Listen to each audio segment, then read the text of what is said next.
Tanggal 17 Mei, hari ke-138. Bacaan Ayub pasal 4-7.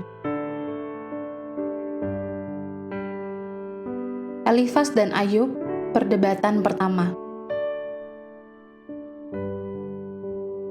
Garis besar, dalam bagian ini, langkah ketiga konselor ini untuk memulai serangkaian debat puitis dengan Ayub yang akan membentang mulai dari pasal 4 hingga pasal 31.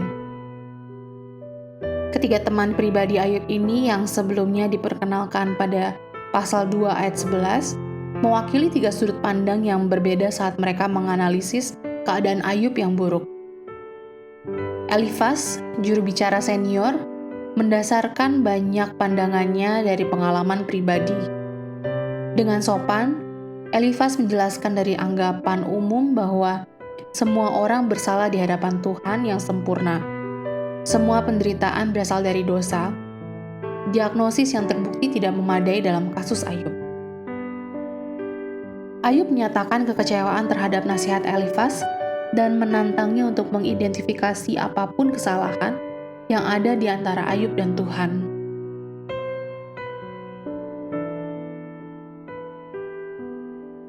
Renungan harian. Tempatkan diri Anda dalam peran ayah ini sejenak. Anda baru saja pulang kerja dan mendapati bahwa bola bisbol dan pemukulnya serta serpihan kaca jendela tersebar di teras Anda.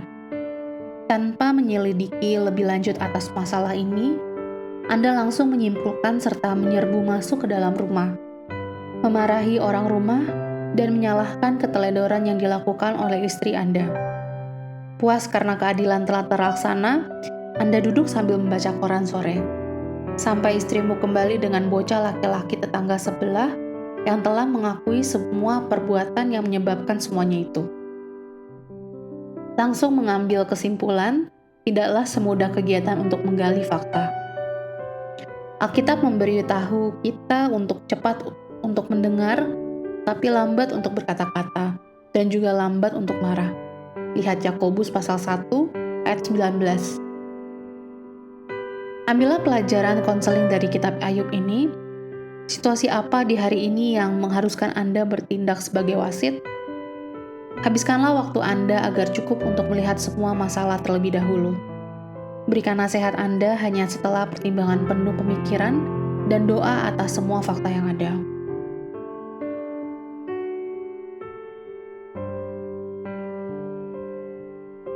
Tidak ada seorang pun yang begitu bersemangat memberikan nasihat selain orang yang tidak tahu.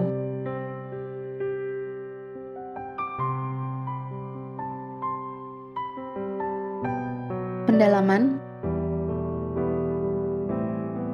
Orang teman, Ayub pasal 4 ayat 1. Menurut Yeremia pasal 49 ayat 7, kampung halaman Elifas di teman terkenal dengan para penasehat dan orang bijak. Namun nasihat Elifas untuk Ayub tidaklah demikian. Satu lagi bukti bahwa kearifan manusia seringkali merupakan kebodohan di hadapan Tuhan.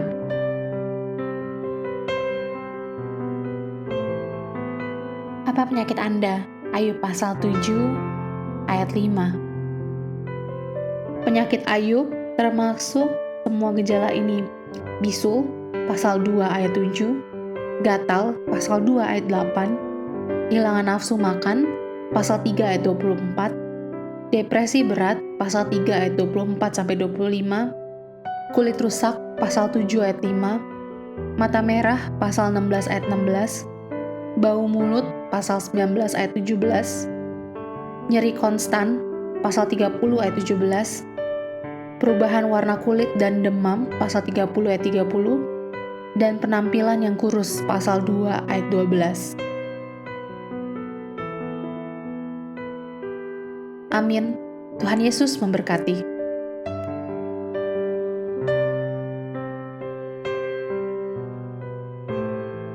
Amin. Tuhan Yesus memberkati.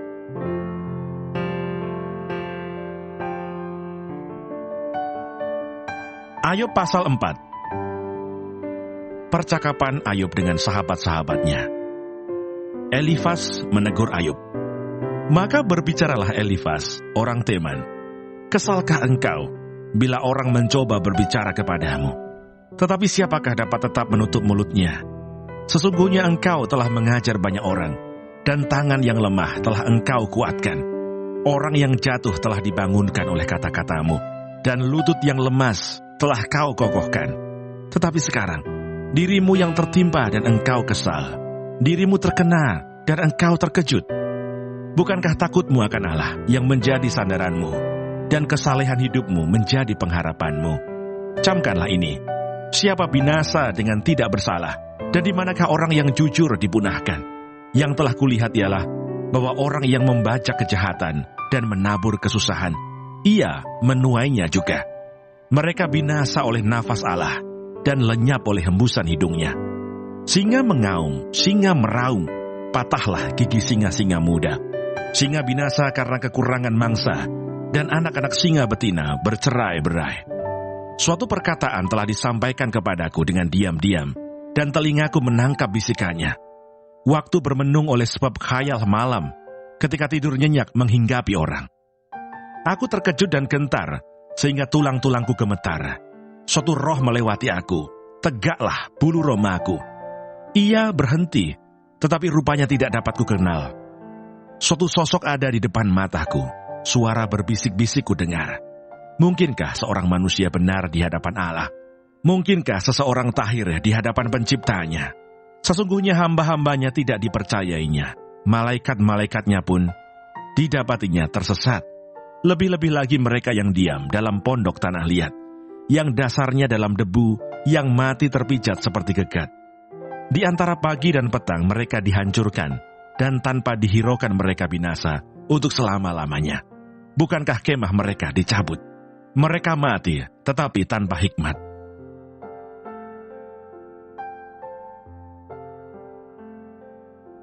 Ayub pasal 5. Elifas menegur Ayub.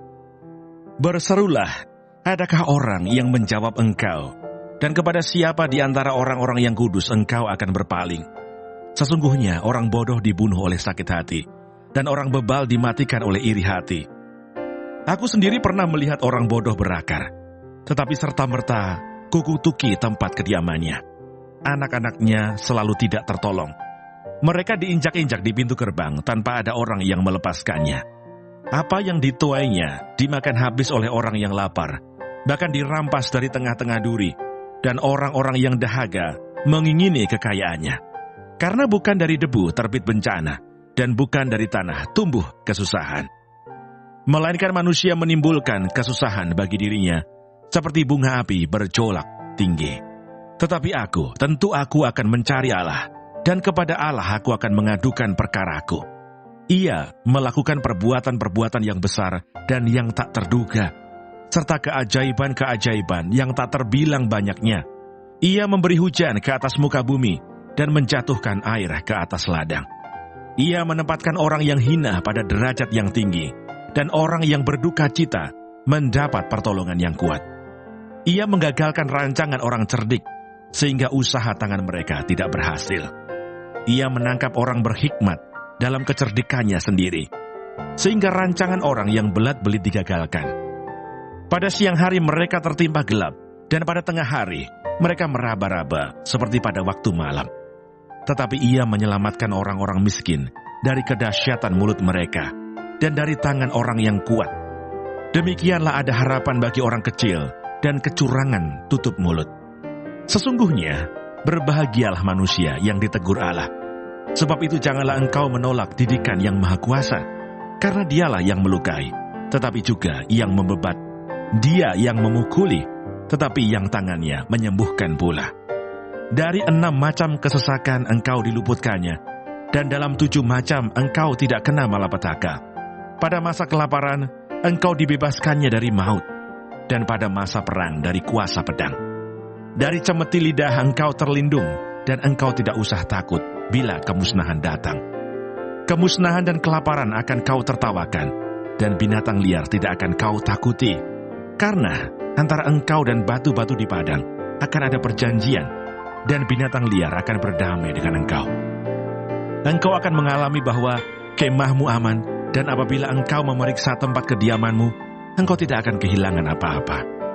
Engkau akan mengalami bahwa keturunanmu menjadi banyak, dan bahwa anak cucumu seperti rumput di tanah.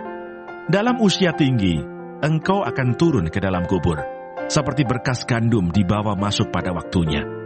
Sesungguhnya, semuanya itu telah kami selidiki. Memang demikianlah adanya. Dengarkanlah dan camkanlah itu.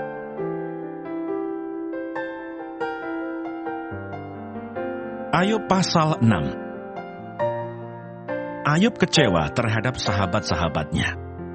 Lalu Ayub menjawab, hendaklah kiranya kekesalan hatiku ditimbang, dan kemalanganku ditaruh bersama-sama di atas neraca. Maka beratnya akan melebihi pasir di laut. Oleh sebab itu, tergesa-gesalah perkataanku. Karena anak panah dari Yang Maha Kuasa tertancap pada tubuhku, dan racunnya diisap oleh jiwaku. Kedahsyatan Allah seperti pasukan melawan aku. Meringkikkah keledai liar di tempat rumput muda? Atau melenguhkah lembu dekat makanannya? Dapatkah makanan tawar dimakan tanpa garam? Atau apakah putih telur ada rasanya? Aku tidak sudi menjamahnya. Semuanya itu makanan yang memualkan bagiku. Kiranya terkabul permintaanku dan Allah memberi apa yang kuharapkan. Kiranya Allah berkenan meremukkan aku. Kiranya Ia melepaskan tangannya dan menghabisi nyawaku. Itulah yang masih merupakan hiburan bagiku. Bahkan aku akan melompat-lompat kegirangan di waktu kebedihan yang tak kenal belas kasihan, sebab aku tidak pernah menyangkal firman Yang Maha Kudus. Apakah kekuatanku sehingga aku sanggup bertahan? Dan apakah masa depanku sehingga aku harus bersabar? Apakah kekuatanku seperti kekuatan batu? Apakah tubuhku dari tembaga? Bukankah tidak ada lagi pertolongan bagiku, dan keselamatan jauh daripadaku? Siapa menahan kasih sayang terhadap sesamanya? Melalaikan takut akan Yang Maha Kuasa. Saudara-saudaraku tidak dapat dipercaya seperti sungai, seperti dasar daripada sungai yang mengalir lenyap, yang keruh karena air beku, yang di dalamnya salju menjadi cair, yang surut pada musim kemarau, dan menjadi kering di tempatnya apabila kena panas. Berkeluk-keluk jalan arusnya, mengalir ke padang tandus, lalu lenyap.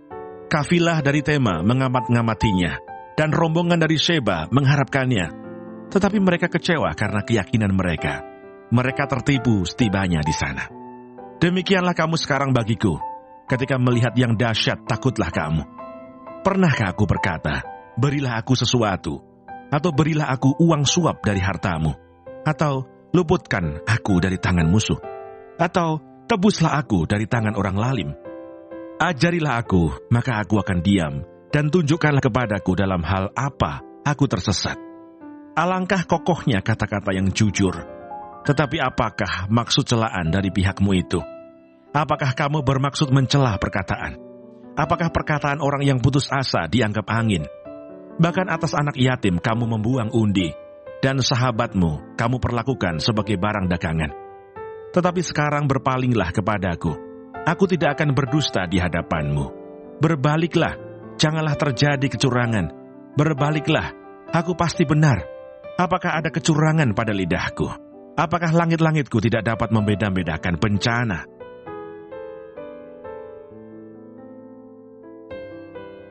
Ayub pasal 7. Hidup itu berat. Bukankah manusia harus bergumul di bumi, dan hari-harinya seperti hari-hari orang upahan? Seperti kepada seorang budak yang merindukan naungan, seperti kepada orang upahan yang menanti-nantikan upahnya. Demikianlah dibagikan kepadaku bulan-bulan yang sia-sia, dan ditentukan kepadaku malam-malam penuh kesusahan. Bila aku pergi tidur, maka pikirku, bilakah aku akan bangun? Tetapi malam merentang panjang, dan aku dicekam oleh gelisah sampai dini hari. Biringa dan abu menutupi tubuhku. Kulitku menjadi keras, lalu pecah. Hari-hariku berlalu lebih cepat daripada torak, dan berakhir tanpa harapan. Ingatlah bahwa hidupku hanya hembusan nafas.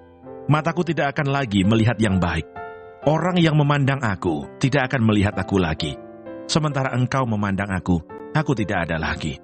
Sebagaimana awan lenyap dan melayang hilang, demikian juga orang yang turun ke dalam dunia orang mati tidak akan muncul kembali.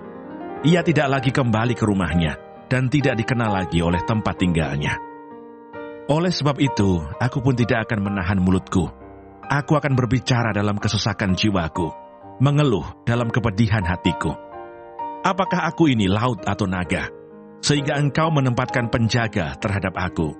Apabila aku berpikir, tempat tidurku akan memberi aku penghiburan, dan tempat pembaringanku akan meringankan keluh kesahku, maka engkau mengagetkan aku dengan impian, dan mengejutkan aku dengan khayal, sehingga aku lebih suka dicekik dan mati daripada menanggung kesusahanku. Aku jemu, aku tidak mau hidup untuk selama-lamanya.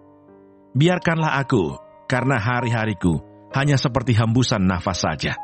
Apakah gerangan manusia, sehingga dia kau anggap agung, dan kau perhatikan, dan kau datangi setiap pagi, dan kau uji setiap saat?